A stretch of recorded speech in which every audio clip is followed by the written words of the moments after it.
এই সমস্যা কি? এই বেটি কেডা কিসের বউ? তুই আনাইছিস কি লিগা? কিসের বউ? আমি আসবো না মানে কেডা আসবে? হ্যাঁ? তুই এত বড় আমার ক্ষতি করলি কেন? তোর বউ আছে তুই বলিস নি কেন? হ্যাঁ?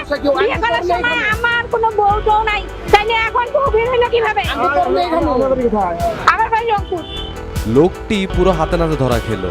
এখন দুই বউ মিলে তার 12টা বাজাবে। মানে তুই বিয়ে করছিস না? বিয়ে করছিস না? তুই সংসার করতেছিস না? ও করছি। সংসার করতেছিস না? দেখুন কিভাবে দুই বউ মিলে এই চিটারকে শায়েস্তা করে।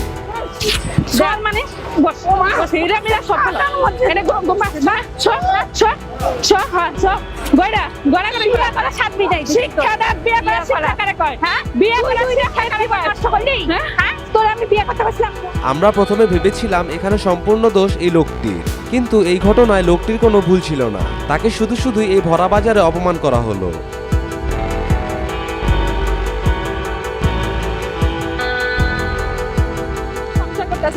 আমি পোলা মেলে না কিভাবে কে নামে ছিল কেন? তোমার হুঁছিল না? এই ভাই শুনেন আমি দেশে এই সমস্যা কি? বেটি কেডা আমরা যদি লোকটির বক্তব্য শুনতে পেতাম তাহলে হয়তো ঘটনার সত্যতা জানা যেত। তুই এত বড় আমার ক্ষতি করলি কেন? তোর বউ আছে তুই বলিস নি কেন? হ্যাঁ? হ্যাঁ? বিয়ে করার সময় আমার কোনো বউ টৌ নাই, তাইলে এখন বউ বের হইলো কিভাবে? আমি তোর নেই কেন? আমার বাড়ি রংপুর।